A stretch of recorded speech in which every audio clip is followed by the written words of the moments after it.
Praise the lord. ప్రార్థన ఆలకించువాడైన క్రీస్తు యేసు నామమున ప్రతి స్థలములలో ప్రార్థించు వారికి శుభము కలుగును గాక. ఈ దినపు యేసయ్య జీవపు మాట. దినవృత్తాంతముల మొదటి గ్రంథం 5వ అధ్యాయం 20వ వాక్య భాగం. ఆయన వారి మొర్ర ఆలకించెను.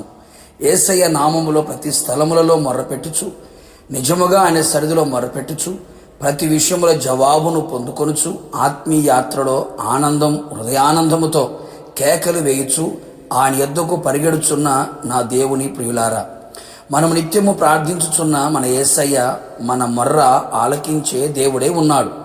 నిజముగా మొర్రపెట్టు వారికి సమీపముగా ఉన్నాడు. నాకు మొర్రపెట్టుము, నీకు ఉత్తరం ఇచ్చేదను అని వాగ్దానం ఇచ్చిన దేవుడు.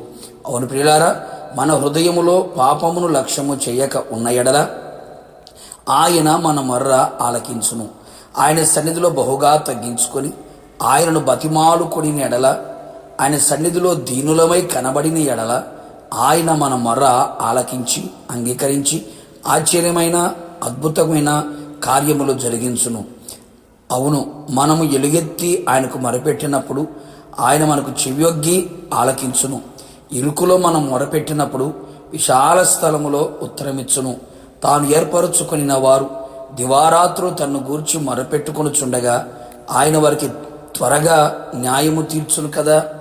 నా ప్రియ దేవుని బిడ్డ, నీవు ఏ కష్టస్థితిలో ఉన్నాను, శ్రమలలో పడి ఉన్నాను, బాధపడుచు ఉన్నాను, బాధించబడుచు ఉన్నాను, ఎవరు నీ గోడు నీ మొర్ర వినకపోయినను, ఇదిగో నా యేసునాథుడు నీవు మొర్రపెట్టగా నేను ఉన్నాను అని చెప్పుచు నీ చెంతకు చేరి నీ ప్రక్కన నిలిచి నీ మొర్ర ఆలకించును కదా.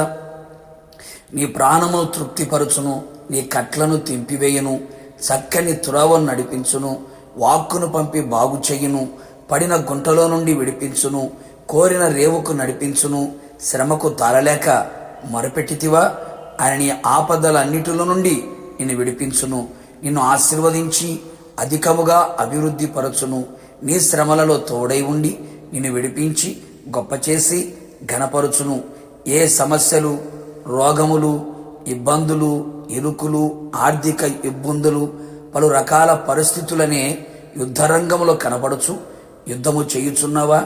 ఇట్టి పరిస్థితుల మధ్యలో నీవు ఆయనకు మొర్రపెట్టగా ఆయన మీద నమ్మకం ఉంచి ఉండగా ఆయన వారి మొర్ర ఆలకించి వాటన్నిటిని జయించుటకు నీకు సహాయము కలుగు చేయును.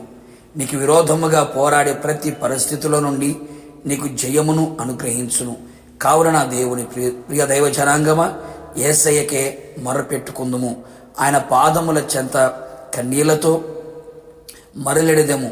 నిశ్చయముగా ప్రతి మొర్ర ఆలకించి అన్ని వైపులా, అన్ని విషయములలో, అన్ని రంగాలలో, అన్ని పరిస్థితులలో నెమ్మది, సంతోషం, సమాధానం, ఆనందం, ఆశీర్వాదం, ఆత్మాభివృద్ధిని, భద్రతని, సురక్షితమును, క్షేమమును కలుగు చేసి అన్ని విషయములలో ఘనపరిచి ఆయన ఆగమమునకు మనందరినీ కూడా సిద్ధపరచును గాక. ప్రార్థన. మమ్మల్ని మిక్కిలిగా ప్రేమించిన ప్రియ పరలోకపు తండ్రి, నీ పరిశుద్ధమైన పాదములకి కృతజ్ఞతాస్తుతులు చెల్లించుచున్నాం. మీరు మా మొర్ర ఆలకించే దేవుడుగా ఉన్నారు. అందును బట్టి మీకు స్తోత్రం. నిజముగా మొరపెట్టు వారికి మీరు సమీపముగా నిలిచి ఉండి ప్రభు గొప్ప కార్యములు చేయుటకు సంసిద్ధముగా ఉన్న దేవుడవు. అందును బట్టి మీకు స్తోత్రం. నీ ప్రజలు ఏ పరిస్థితుల మధ్యలో, ఏ కష్ట స్థితిలో, ఏ ప్రమాద స్థితిలో, ఏ అపాయపు స్థితిలో, ఏ నష్టములో, ఏ బాధలో, ఎలాంటి ప్రతికూలమైన పరిస్థితిలో నీ పాదములను పట్టుకొని బ్రతిమలాడుచు మొర్రపెట్టుచు ఉన్నారో, నిశ్చయముగా వారందరి మొర్ర మీరు ఆలకించి వారికి సహాయమును అనుగ్రహించి ప్రతి విషయంలో అత్యధికమైన జయమును కలుగు చేసి మీ నామానికి మహిమ తెచ్చుకోమని, మీరు ఆకడకు సిద్ధపరచమని తగ్గించుకుంటూ మీ పాదముల ఎదుట లొంగిపోతూ యేసు పేరట వేడుకొని పొందుకొని ఉన్నాము తండ్రి, ఆమెన్. నిశ్చయముగా మీరుని మీ కుటుంబ సభ్యులందరూ ఆయన పాద సన్నిధిలో చేయుచున్న ప్రతి మొర్ర ఆయన ఆలకించి అంగీకరించి ఆశ్చర్యమైన కార్యములో జరిగించును గాక. God bless you.